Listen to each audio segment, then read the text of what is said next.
One of the first things that's going to happen under the new speaker, the fifth string speaker, Mike Johnson, will be censures and votes on expulsion. They're going to have an expulsion vote, apparently, on George Santos. They're also going to have a censure vote on Rashida Tlaib. What is your sense? I'm guessing that will pass because the Republicans have the vote. How will Democrats vote on that, the censure of Rashida Tlaib? Well, I don't think it was a smart first move to have Marjorie Taylor Greene be the person who wrote the legislation. I mean, nobody's accused them of being political geniuses here. So, I mean, you're literally looking at the two extremes. I mean, that's where politics are these days, Charlie. That's right. Tlaib versus Marjorie Taylor Greene. Look, the resolution I think is generally sensible, but there's some language about an insurrection. There were a bunch of pro-Hamas, people that gathered in a House office building.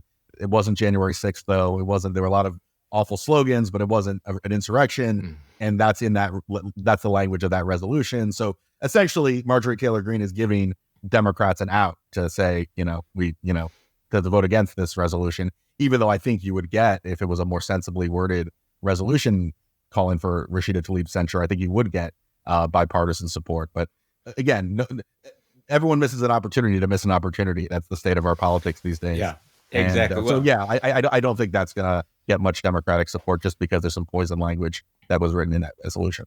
Okay, so let's talk about the other big story of the week. After 3 weeks without a speaker, we finally have a speaker. In my newsletter this morning, with all due respect, the NPR headline, I think with the NPR headline is something like, House Republicans end their infighting and elect a Speaker of the House. And I said, sorry, no, the infighting is not over. They still hate one another. The dysfunction is a pre-existing condition. So give me your sense of this ending where you end up with a guy that we all had to Google because nobody had ever heard of Mike Johnson. Guy has a very, shall we say, checkered, colorful record, apparently kind of a nice guy, but Adam Kinzinger describes him as Jim Jordan in drag. How is Mike Johnson going to do? I mean, how much rope is he going to get from the people who have shown a willingness to burn down the House if they don't get their way? Well, look, you're right. I had to go to my Almanac of American Politics to look at the Mike Johnson bio because he's a bit of, he's not been a prominent member of the House Republican caucus. Yeah, he's a very socially conservative Republican dating back to before he got into Congress. So like if he has strong ties to the Christian conservative community in his district and across the country.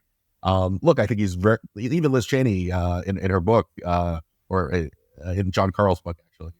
Said he was a close friend of hers when they first were freshmen in Congress, but when he denied the results and sponsored, efforts to overturn the election, that was a breaking point for Liz Cheney. He also, look, he on everything else, he's pretty much in the same space as Jim Jordan. But I will say that like a lot of people do change. I mean, there is an evolution when you're in leadership. It's easy to throw bombs when you're in the backbench or you're not in leadership. And it's going to be an interesting test to see if there's any evolution that takes place, because that was the problem. I mean, look, the best case scenario for Republicans is that he has credibility with the right, and maybe they listen to him more than they did with Kevin McCarthy. And if that's the case, then maybe it's the Nixon goes to China dynamic. Maybe in a best case scenario, he can keep the right in line and actually forge a more pragmatic path. But I think, as you laid out, Charlie, that's not going to be easy. The Republican Party is divided between the MAGA, but I think the majority it's fair to say is now in the MAGA camp, but you still do have a sizable share of rank and file Republicans. And then you have the 8 Republicans who, defenestrated Kevin McCarthy and are nihilists that really just destroyed the institution for 3 weeks. So it's not going to be easy for Mike Johnson. And I guess the only thing you can say politically is I don't think anyone really knows who he is, and it may take some effort for Democrats to brand him negatively, even though he does have a pretty. I think unless they're really, really bad, they will be able to brand him. But you look back on what happened, and the day before he was elected, I think it was very much in doubt whether any Republican could get 217 votes. Steve Scalise couldn't, Tom Emmer couldn't, Jim Jordan couldn't, Kevin McCarthy couldn't, and so it was kind of remarkable that he got unanimous support. So a couple of things happened. You had, this, as I described it, the squishes, did what squishes do. They, one after another, they caved in. It just felt like that one of the underrated factors here was just simple exhaustion. They just were sick of it. He was the next man up, and all the people who might have appeared to be taking principled stands or might have cared about some issue, the Ken Bucks of the world, the Michael Lawlers, it was like, okay, we're just done with this. Was that? I mean, it felt like an exhausted caucus that was just done with it. Look, Charlie, it was embarrassing. I mean, the Republican Party looked like the most dysfunctional governing body on the planet after and they knew they looked stupid. Yeah. I mean, they defenestrated their leader. They couldn't find anyone else. Jordan, Scalise, Emmer, no one was acceptable. These ugly personal feuds, by the way, which continued to this day, are now out in the open.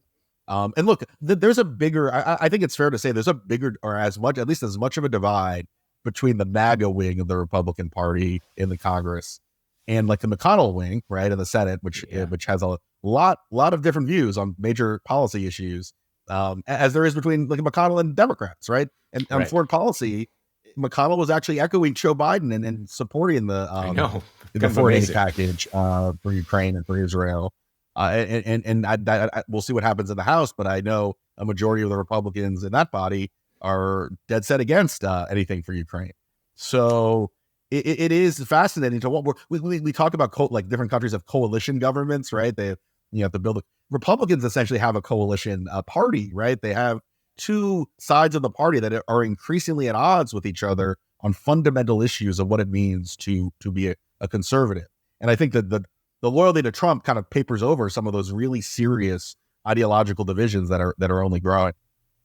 Yeah, so I mean, and this is what's so interesting about what Mike Johnson's going to do. It looks like the Gates caucus is going to give him a little bit of flexibility on not shutting down the government, going ahead with a CR. So for the next couple of weeks. But this is not a honeymoon. This is a reprieve. Because, again, as you mentioned, the math hasn't changed. The divisions haven't changed. This is still Donald Trump's party. So I guess the immediate question was, will they shut down the government? Probably not. But what happens with Ukraine and Israel? Because that seems to be the one real breaking point, not just between Democrats and Republicans, but as you point out, between the Senate Republicans and now the MAGA-fied House majority. What do you think is going to happen? How will this get resolved? Joe Biden and Mitch McConnell want to link Israel and Ukraine.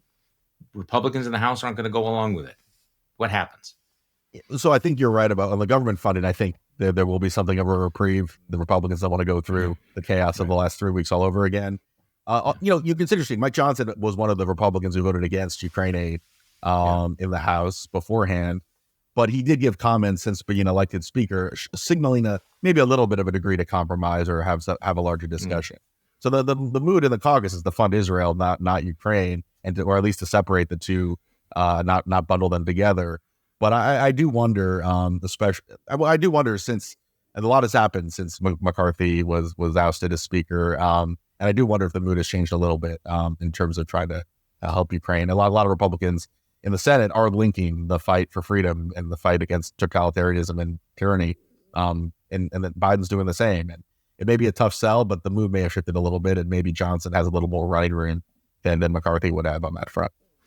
Yeah, well, I mean, that's obviously, urgently necessary. And again, we're in this situation where if there was an up or down vote on the floor of the House, I think Ukraine aid would pass overwhelmingly with a bipartisan majority. The question is whether or not he can allow that vote to take place, given all this. Okay, this feels like a footnote, and maybe even an irrelevant footnote.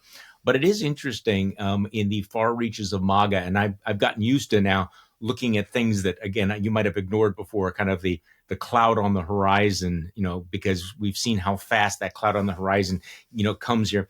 The number of sort of right-wing media influencers who are going after Johnson because of, and they're holding against him comments that he made back in 2020 that were sympathetic to George Floyd, the black man who was murdered in Minneapolis. And at the time, he had some sympathy for him. He said, yes, it was murdered. And he talked about, the problem of being black in America. And it's a very different Mike Johnson than we've seen more recently.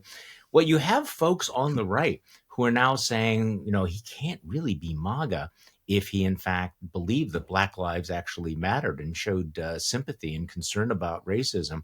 And so I don't know whether this is going anywhere, but any time these things percolate, you at least have to be aware that there are folks in the MAGA world who are already, planning to, cut him off at the knees.